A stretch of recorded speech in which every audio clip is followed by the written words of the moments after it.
Bonjour et bienvenue dans ce point bourse du 8 août 2023. Je rappelle que les informations et analyses données sur cette chaîne sont données à titre indicatif et ne peuvent pas être considérées comme des conseils en investissement. L'investissement boursier est risqué, vous êtes responsable de tous les investissements que vous faites. Alors le CAC qui continue sa baisse, hein, on l'avait dit depuis quelques jours maintenant. On va le regarder avec déjà ce canal, hein, ce canal haussier entre l'oblique rouge et l'oblique verte qui avait été cassé une première fois ici, hein, avec un gros chandelier et un gap baissier le 6 juillet. On l'avait réintégré de peu, on avait travaillé ici le support, hein, le support des 7004, 7384, c'était le plus haut de début 2022. Et après, on le recasse encore à nouveau avec un gap baissier à l'ouverture. Donc là aussi, c'est un gros signal de baisse et c'est probablement le bon moment pour shorter l'indice parce qu'on va aller vers une grosse consolidation, voire pire a priori, hein. Donc là pour l'instant on se maintient toujours au niveau des moyennes, au niveau des 7000, 7300, pas loin, hein. Et on est juste sous les 7003, on a été un peu au-dessus, un peu en dessous durant la séance. Mais la tendance est quand même, hein, après cette belle montée qu'on voit dans le canal, la période un peu de temporisation, on s'attend certainement à aller chercher un peu plus bas sur le CAC 40, sur les autres indices, hein, c'est un peu la même chose. Le DAX a tapé son plus haut, le Nasdaq et le Dow ont tendance aussi à baisser.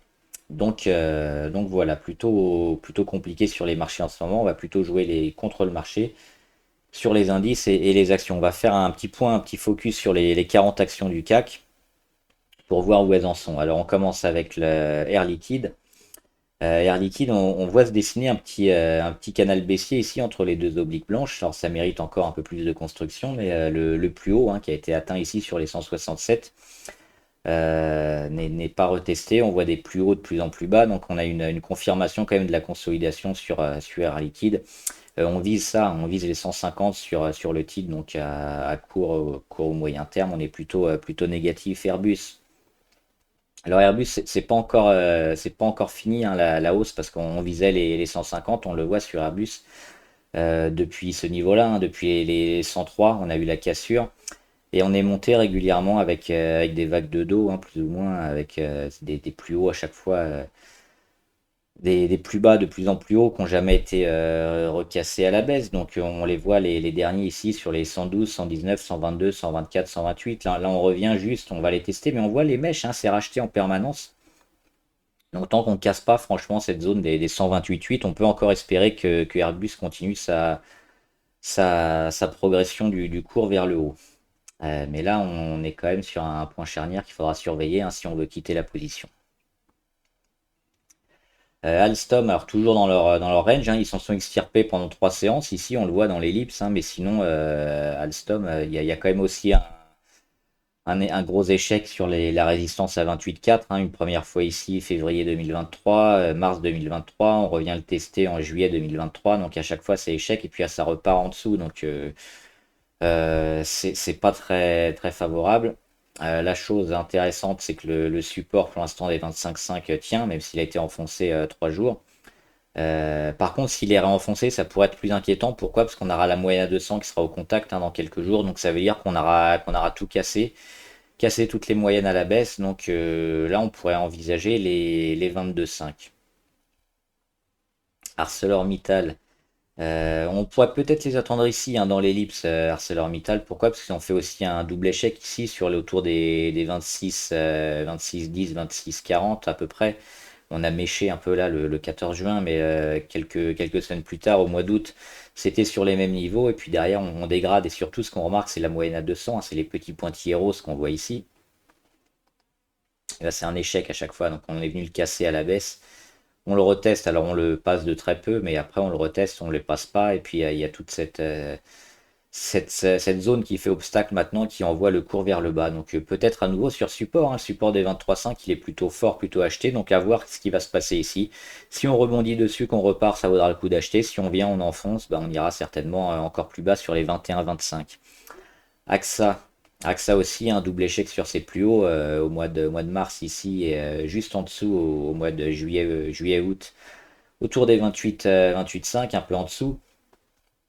AXA, attention, hein, parce que derrière, on a vu le début de la baisse. Pourtant, graphiquement, c'est plutôt pas mal ce que fait AXA, pardon, avec une tendance toujours assez forte. Donc, tant qu'on casse pas cette zone-là où il y a toutes les moyennes, on peut être encore positif. Mais avec les conditions de marché, il faut quand même être plutôt prudent. Sur AXA et sur pas mal de valeurs en général, on surveille aussi les plus bas, hein, les plus bas qui sont ici.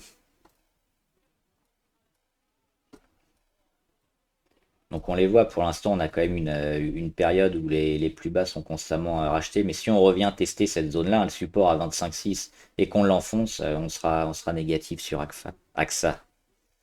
BNP Paribas, alors les banquières qui étaient très fortes ces derniers jours, on l'a vu, hein, notamment Crédit Agricole.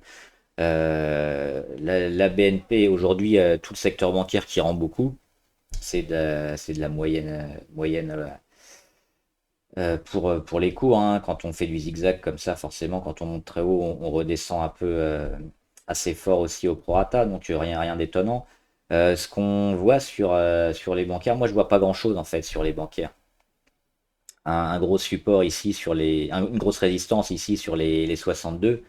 Derrière, on a lancé quand même une tendance plutôt moyen terme intéressante, hein, ici sur la cassure des 54.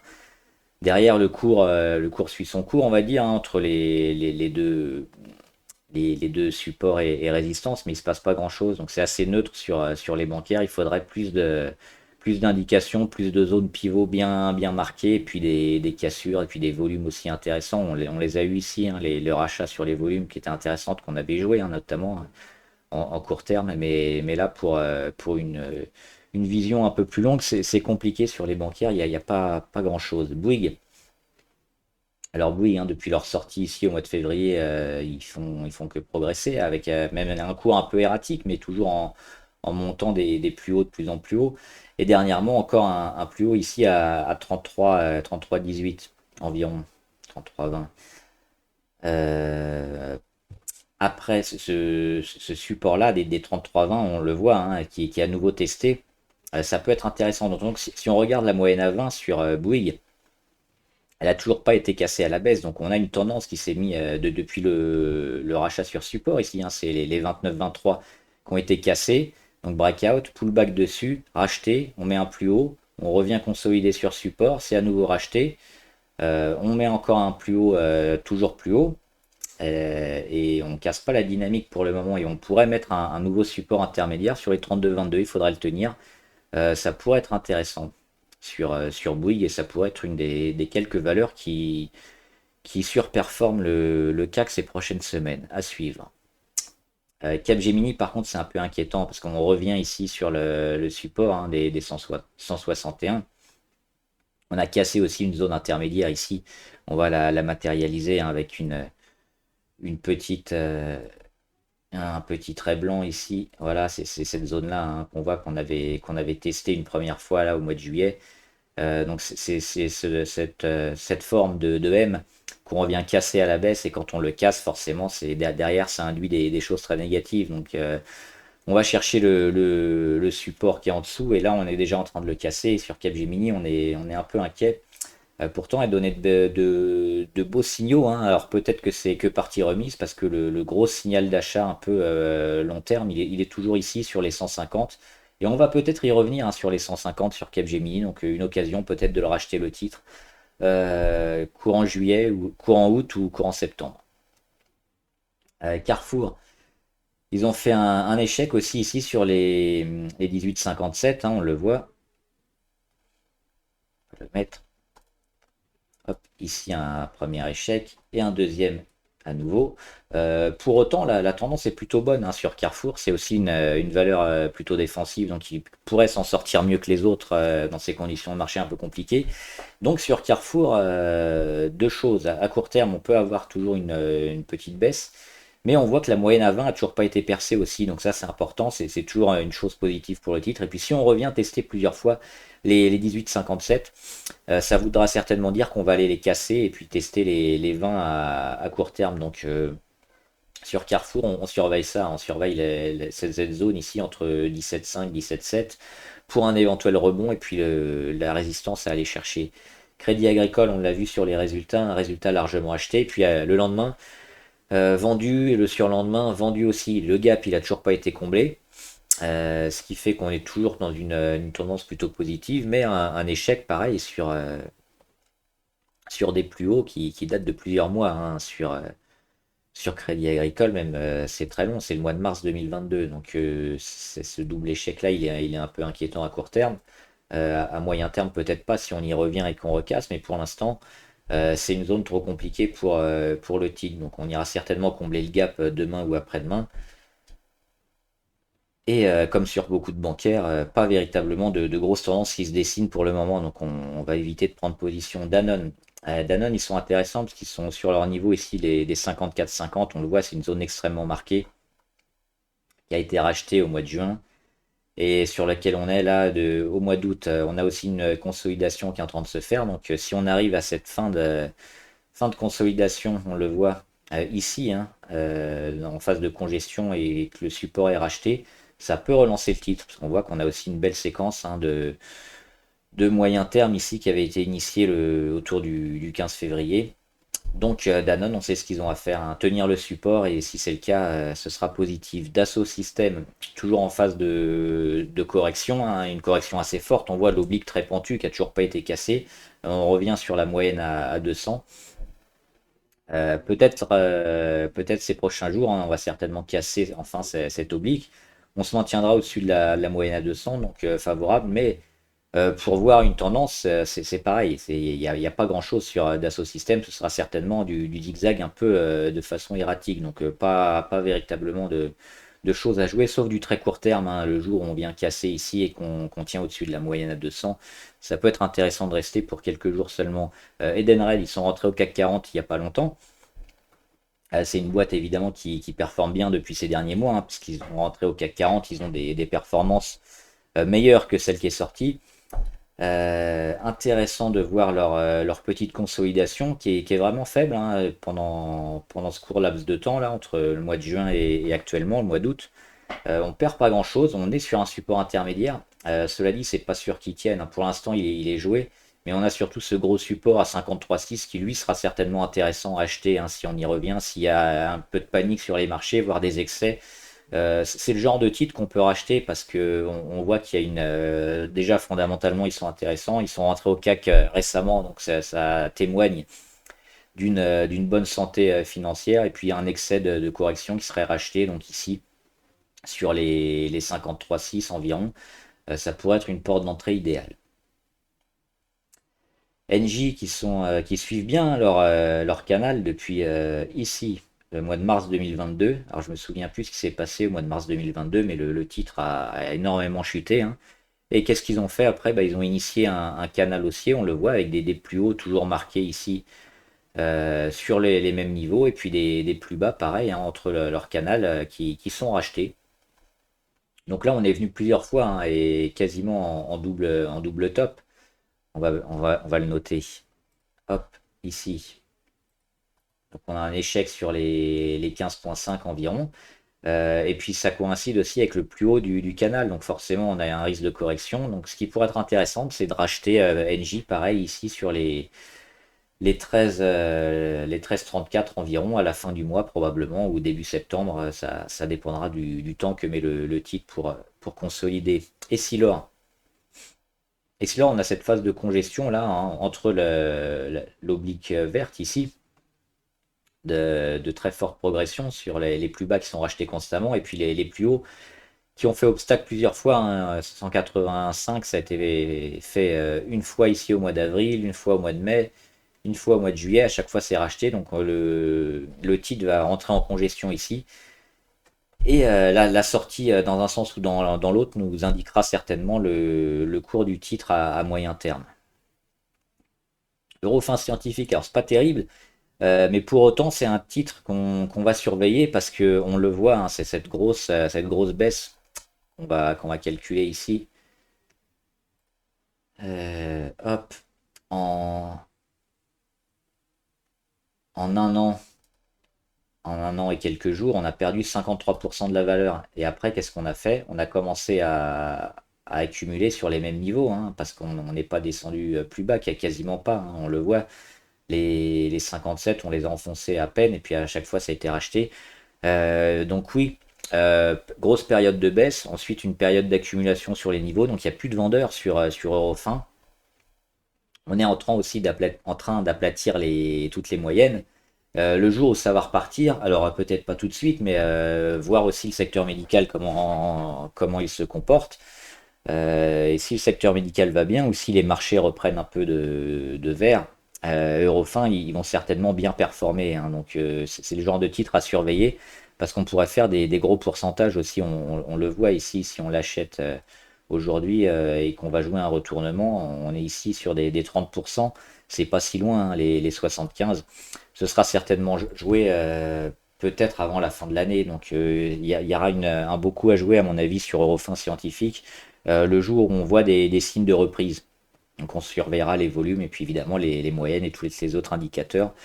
Pour entrer, Hermès, moi je l'ai shorté, hein, j'en parlais la semaine dernière.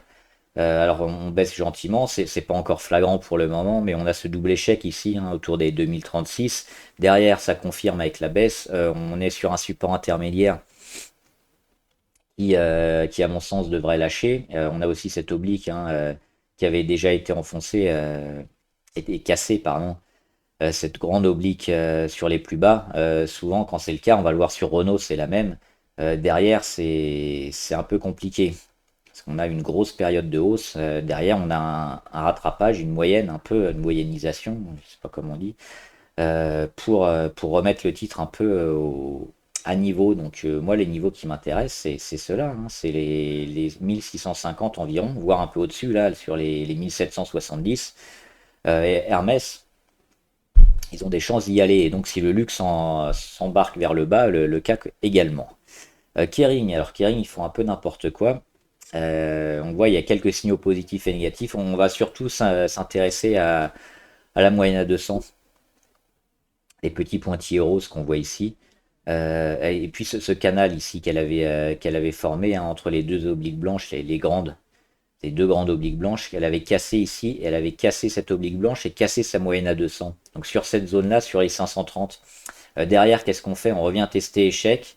On revient tester, on la travaille et échec derrière. Donc c'est multiples échecs sur la moyenne à 200. C'est cassure à la baisse. C'est pour moi un signe assez négatif aussi sur Kering. Alors ce qui est bizarre, c'est qu'elle nous a fait un petit signe positif ici. Entre le 18 et le 19 juillet, il y a eu un gap, un gros gap haussier qui a toujours pas été comblé. Mais à mon avis, on devrait aller le combler ces prochains jours. Le grand, c'est plutôt pas mal, hein, parce qu'on rend pas énormément. On a des plus hauts comme ça sur les 93,2 sur lesquels on revient, mais derrière, il n'y a pas de grosse baisse, et puis on voit une perte un peu de volatilité, il n'y a pas de gros mouvements à la baisse de correction. Donc le grand, moi je suis plutôt partisan des. Alors s'il y a un excès évidemment d'acheter, parce que graphiquement c'est assez positif, et puis si on vient à casser les 93, ce sera certainement un nouveau support, hein, sur le titre. Et on le voit, hein, depuis le 14 juin, où il y a eu, c'était le 16 juin, je crois, sur la plupart des marchés où on a eu une grosse baisse. Bah, le grand, eux, ils se comportent plutôt très bien, ils sont très résilients. Donc c'est le genre d'action aussi à privilégier. L'Oréal, très pondéré aussi sur le CAC 40. On a cette belle phase, hein, de consolidation sur L'Oréal dans l'ellipse, hein. C'est ce qu'on avait mis déjà depuis quelques semaines. Donc c'est tout ce travail-là qui va être intéressant. Éventuellement les 388 à racheter, hein. Ou derrière, si on casse les 420, pourquoi pas. Mais pour l'instant, elle va travailler là-dedans. Et entre deux, il y a rien à faire, hein. Faut observer. LVMH, c'est un peu comme Hermès. Pour moi, on a ce double échec sur les plus hauts. Derrière le début de la correction. Le support intermédiaire à 824 qui est en train d'être joué, qui a déjà été un peu enfoncé. Donc pour moi, où? On va certainement vers les 739. Donc à court terme, on est plutôt négatif, hein. Voilà le genre de valeur peut-être sur lequel on peut se mettre en vente à découvert, qu'on peut shorter LVMH, Hermès, etc. Michelin, alors ils ont atteint l'objectif Michelin qu'on avait dit, hein. C'était alors, l'achat sur support ici. Le premier objectif c'était l'oblique et puis l'objectif final sur les 29,45. Ça a été fait et derrière c'est vendu. Mais toujours dans une figure assez positive, hein, même graphiquement c'est très fort parce que les 26 ont été extrêmement bien marqués en termes de résistance et en termes de support. Derrière, on a une congestion avec des plus hauts de plus en plus bas, des plus bas rachetés sur support, la cassure ici, donc le breakout, le plus haut marqué. Là, on va certainement avoir un pullback. Pour l'instant, on ne l'a pas. Enfin, on a un début de pullback, mais on revient sur la moyenne à 20. Donc, sur un effet reprise, Michelin, ils font partie des valeurs aussi plutôt favorables, hein, et on en parlait il y a quelques semaines aussi de ça. Quand le marché a du mal, souvent, c'est les mêmes valeurs qui sont plutôt défensives, qui ont tendance à revenir. C'est Michelin, Danone, Orange, Carrefour, Thales. C'est un peu toutes ces valeurs-là qui sont à contre-courant et qui vont performer, tandis que les autres risquent de piquer du nez. Donc Michelin, elles sont plutôt intéressantes aussi. Les laisser continuer la baisse et puis les reprendre un peu. Peut-être pas tout de suite parce qu'on voit que niveau MACD, hein, on n'est pas loin d'une inversion de tendance, donc on risque d'aller un peu frôler l'oblique ici. Et puis sur les 28 ou les 28,50, ça pourrait être intéressant. Orange, justement, ils sont sur leur support ici, Orange. Hein, faudrait pas trop le lâcher. Alors les 10,13, ils sont lâchés de très peu, mais on est au contact. Ici, on zoome avec la moyenne à 200, elle est ici et les petits pointillés.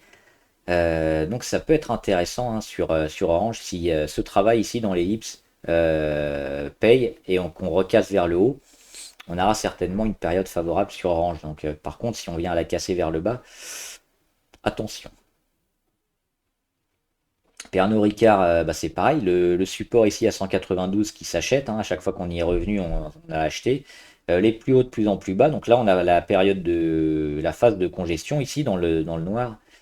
Donc éventuellement acheter le plus bas ou vendre le plus haut, mais surtout attendre qu'elle casse franchement. Donc si on vient casser franchement les 192, on peut s'attendre à aller beaucoup plus bas. En premier lieu les 182, voire moins. Et puis à l'inverse, hein, on vient casser les 200, on ira certainement rejouer les plus hauts.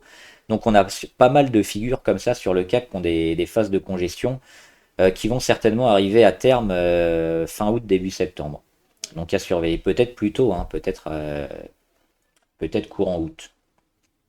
Publicis, ils sont intéressants aussi parce qu'ils ont des échecs sur leur plus haut.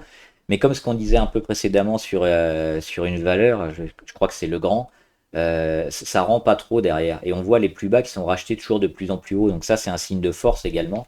Quand on n'a pas des gros échecs comme ça sur les plus hauts et qu'on met des plus bas toujours un peu plus bas, ou toujours sur le même niveau, comme là, on pourrait revenir à chaque fois sur les 63,9. Non, on y est revenu deux fois, et puis après, ça s'est racheté de plus en plus haut. Là, on vient tester un peu la résistance. Donc si ça vient à péter ici les 75, ça peut être intéressant de se mettre à l'achat. Renault, voilà l'oblique dont je parlais tout à l'heure. C'est cet oblique ici un peu momentum, hein, où on a les plus bas qui sont rachetés toujours sur le même niveau. Et puis ici, on vient la casser. On va zoomer. On l'a cassé le 1er août. Donc là, on a un gros signe négatif. Derrière, qu'est-ce qu'on fait? On va chercher le support le plus proche. Et on est déjà en train d'essayer de l'enfoncer. Donc sur Renault, on a quelques signaux négatifs à court terme. On a aussi l'inversion de tendance, hein, qui s'est fait quasiment au même moment. Donc à court terme, c'est sûr qu'on allait vers le bas. Maintenant, à moyen terme, Renault, il faudra surveiller peut-être les moyennes ici, les plus hautes, hein. Si on y arrive autour des 35,8, ce sera une zone à tenir. Si on ne la tient pas, bah, catastrophe sur Renault. Sinon, on pourrait se mettre en mode éventuellement investissement sur le titre. Safran qui est peut-être en train de créer un nouveau support, hein. Alors Safran, c'est propre, hein, ce qu'elle a fait ici. Depuis qu'elle a cassé ici sa zone, on le voit, hein, c'est un drapeau avec des plus hauts de plus en plus bas, des plus bas qui sont toujours sur le canal, et puis le jour où on vient casser, hop, petite phase d'accumulation, et ensuite on lance le top départ avec des supports qui sont bien marqués à chaque fois, et puis là c'est peut-être un nouveau ici que j'ai mis en blanc, on va peut-être le mettre en vert, comme ça, sur les 144, donc peut-être un nouveau support, parce qu'on a eu le breakout, le pullback dessus, et puis déjà le début de rebond. Alors, qu'est-ce qui nous empêche d'acheter? C'est peut-être justement les conditions de marché un peu compliquées qui peuvent faire peut-être un peu paniquer tout le monde. Mais sinon, graphiquement, c'est plutôt intéressant d'acheter Safran. Saint-Gobain, On revient sur la résistance et c'est un peu compliqué aussi, hein, les 62,7. Là, on est très proche. Alors, comme les valeurs précédentes aussi, ce qui est bien, c'est que les plus bas sont rachetés de plus en plus haut, hein, on le voit. Racheter ici, racheter ici, racheter ici. Donc ça, c'est une belle force acheteuse. Donc on surveillera les nouveaux plus bas qu'elle va nous faire si elle nous en fait dans ces prochains jours, autour des 56 ou des 59 par là. Et c'est ceux-là qu'il faudra pas casser à la baisse. Si on les casse à la baisse, la hausse sera probablement terminée sur Saint-Gobain. Sinon, qu'est-ce qu'on peut espérer?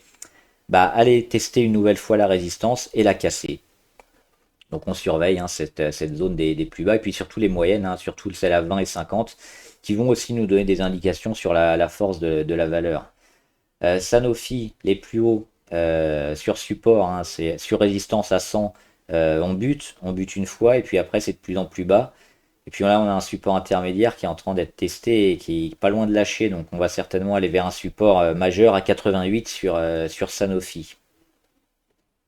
Schneider Electric, c'est pareil, cet oblique-là, hein, l'oblique momentum sur les plus bas qui est racheté à chaque fois, et les plus hauts qu'on n'arrive pas à aller chercher, et cette phase de congestion. Donc là, c'est pareil sur Schneider Electric, il n'y a rien à faire, il y a juste à observer et puis à voir ce qui va se passer dans cette zone-là.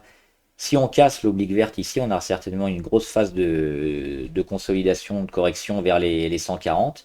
Sinon, si on arrive à casser les 170, on relance une belle séquence sur le titre. Alors, ce qui est intéressant de noter sur Schneider, c'est l'oblique RSI qu'on voit ici et qu'on vient tester pas mal de fois sans la casser, mais sans rendre quasiment rien derrière. Ça, c'est un signe assez fort, assez positif, qui nous placerait plutôt dans une optique acheteuse sur le titre. Parce que le jour où on va casser l'oblique RSI, généralement, ça précède les prix. Donc, c'est le genre de valeur qu'on surveille. On va même mettre une petite alerte sur cette oblique-là. Et le jour où elle vient à... Est-ce que je l'ai mise? Hop. Voilà. Et le jour où elle vient à casser, ça pourrait être précurseur d'un mouvement intéressant sur Schneider. Société Générale, comme pas mal de bancaires, moi je vois pas grand chose pour le moment. Éventuellement un dernier pourcentage à aller chercher ici sur les 26,3, mais c'est assez neutre, hein, depuis le beau rachat ici sur les 18,4. On est à nouveau sur les plus hauts. Il faut attendre que ça construise et que ça marque bien les zones. Est-ce que ça, ce sera les 26,3, une résistance trop dure ou un support un peu plus bas? Pour l'instant, pour moi, sur les bancaires, c'est compliqué de rentrer maintenant ou d'avoir même une optique court terme ou moyen terme. Il faut attendre. Stellantis, Stellantis qui a bien cassé ici son support des 16,2, hein, on l'avait acheté. Moi j'ai vendu, pourquoi? J'ai vendu parce qu'on était sur le haut du canal, ici on était même en haut, au-dessus du canal haussier, hein. Le canal haussier il est là, entre l'oblique rouge et l'oblique verte. On a ce canal, et là on était en sur-régime. Pour moi, hein, quand on était au-dessus du canal ici, c'est une zone de sur-régime. Donc derrière, il y a des chances que ce soit vendu. C'est le cas, c'est pas toujours le cas, hein. Sur Berkshire Hathaway, ça fait un peu la même chose, mais ça continue de performer. Donc c'est un contre-exemple. Mais généralement, quand on est comme ça en zone un peu d'excès, de surchauffe, derrière, ça corrige. Le support éventuellement à racheter, hein, sur Stellantis, qui est toujours très fort, qui sont intéressants. Le support, il est ici sur les 16,3. Donc si on y revient, je pense que s'il y a une réaction, ça vaudra le coup d'acheter. Mais maintenant, c'est un peu compliqué. On va certainement à court terme corriger. STM. STM, il n'y a pas grand-chose à en dire, hein. Un échec ici sur les 49,13, hein. Un petit range entre 42 et 49. Même si c'est pas vraiment un range, puisqu'on l'a cassé un peu à la baisse pendant un moment sur STM. Plutôt neutre aussi, hein, attendre que ça marque des belles zones et puis voir en conséquence, parce que là, on le voit, les mouvements comme ça, un peu comme un électrocardiogramme, c'est extrêmement volatile. Mais ça, c'est les points les plus hauts et les plus bas qu'il faut noter pour éventuellement prendre des points de repère. Et quand on y revient, ça nous donne des zones cassures sur lesquelles on peut rentrer ou sortir. Mais pour l'instant, il n'y a pas grand-chose. Téléperformance, je vous en ai parlé souvent et je vous ai dit à chaque fois que c'était négatif, hein, sur Téléperformance. Les 160 ici, sur le plus bas du scandale TikTok, Là encore, testé plein de fois et puis échec. À nouveau ici au mois de juin, échec. À nouveau ici au mois de juillet, échec. Derrière, ça part vers le bas. Moi, j'ai vendu mon short un peu trop tôt. Tant pis, hein, j'ai fait une grosse plus-value quand même.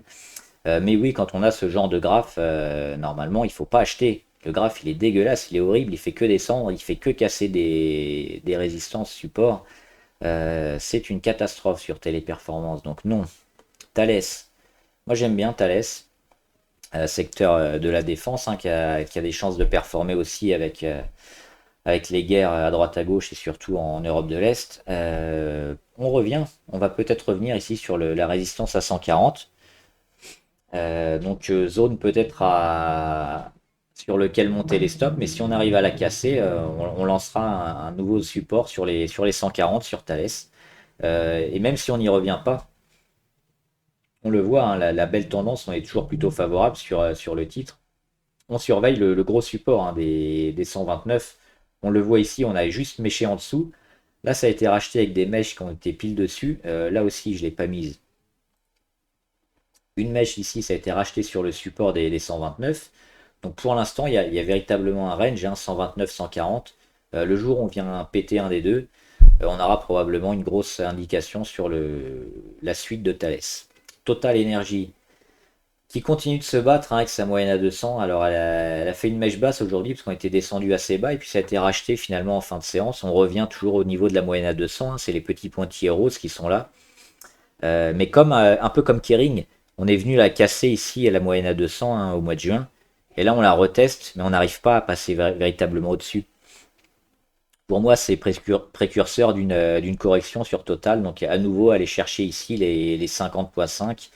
Je pense qu'à court terme, il y a de belles chances. Donc ça vaudra le coup de shorter Total, je pense, même si c'est une valeur qui est très forte et qui est assez poussée par son dividende très fort et par sa progression ces dernières années. On le voit, hein, c'est impressionnant. Depuis le Covid, il est là le Covid, baisse Covid. On a eu une deuxième baisse ici, et puis l'annonce du vaccin. Depuis, ça fait que monter. Mais là, on a une grosse période quand même où ça fait plus que temporiser. Donc, et on est depuis un long moment sous la moyenne à 200. Pour moi, Total, elle va certainement corriger. Un peu plus bas, peut-être ici, hein, les 48,17. Mais à minima les 50,5. Unibail, ça se surveille parce qu'on a une petite phase aussi de congestion sur Unibail. Ici, alors très petite, hein, mais qui peut s'entendre si elle vient à casser, parce que depuis qu'on l'avait identifié là sur support, un support qui s'achetait, hein, sur les 42,7, elle a bien monté, elle a marqué à chaque fois des zones pivots vachement intéressantes, notamment celle des 53 et la zone intermédiaire des 48,8. Donc les 48,8, si on y revient, qu'on rebondit, ça s'achète. Et derrière, on peut éventuellement tout casser parce que le retournement, on a eu un faux départ, mais on est en train quand même de retourner. Et on parlait du crack immobilier. Pour l'instant, le crack immobilier, il n'y a pas vraiment lieu, hein. Puis on a eu des foncières comme Unibail qui sont plutôt intéressantes. Moi, c'est une de celles qui m'intéresse aussi pas mal sur le CAC, que je reprendrai bien, hein, si on a une belle réaction dans cette ellipse ici, une sortie vers le haut. Veolia.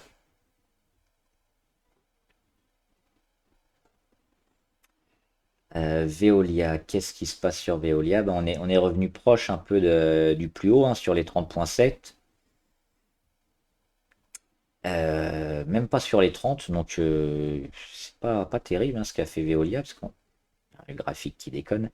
Parce qu'on n'est même pas allé le tester. Et derrière, on commence déjà à corriger. Alors, tant qu'on corrige sur les 27,8, ça va, mais on va noter les plus bas sur Veolia. Ici, ici, ici. Alors pour l'instant, on les voit, ils sont de plus en plus hauts. Donc ça c'est bien, c'est racheté. Mais si on vient à les casser, c'est-à-dire que si c'est plus bas là, on va les casser très prochainement, on sera très négatif sur Veolia, probablement un retour sur les 24,9. Sinon, un petit rebond, ça pourrait s'acheter pour aller jouer toujours l'objectif qui est sur les 30,7. Vinci, bah Vinci, c'est comme pas mal de valeurs du CAC, hein, elle est en phase de congestion ici avec un support qui a été acheté, des plus hauts de plus en plus bas, la congestion qui se fait ici hein, dans le noir. Il faut attendre que ça sorte bien dans un sens ou dans l'autre. Pour l'instant, c'est trop tôt pour voir une tendance. Ce qu'on peut voir quand même, c'est qu'il y a un début de réaction sur la moyenne à 200 sur Vinci. Ça, c'est plutôt intéressant, mais c'est trop tôt pour y voir quelque chose de très, très positif. Et enfin, Worldline. Worldline, c'est négatif. Pourquoi? Parce qu'on a cassé ici les 37,14. Hein, on le voit, ça a été racheté une fois ici au mois de décembre, une fois au mois de mars 2023. Et là, on l'avait joué et ça avait été cassé au mois de juin. Cassure de cette zone charnière, cette zone pivot. Derrière, qu'est-ce qu'on fait? On chute, un rebond technique et un deuxième rebond, mais pareil, on n'y arrive pas. La tendance, elle est en train de se dégrader. Éventuellement un support à 31,8, mais pareil, hein, si on lâche le 31,8, ça va être très compliqué. Donc là, on est dans une tendance vraiment compliquée sur Worldline. Éventuellement jouer contre le titre quand il y a des nouveaux rebonds techniques hein, assez hauts sur les 36,9, mais là, c'est pas sûr du tout d'y retourner. Donc plutôt surveiller cette zone-là du support et puis voir ce qui se passe sur support. Hein. Si on vient rebondir dessus, on peut acheter le titre. Si on vient l'enfoncer, probablement jouer contre Worldline. Voilà, j'espère que la vidéo vous a aidé. Dites-moi ce que vous en avez pensé dans les commentaires et mettez-moi aussi les valeurs que vous avez en portefeuille ou celles que vous hésitez à acheter. On analysera les graphiques, on en parlera. Bon trade, à plus!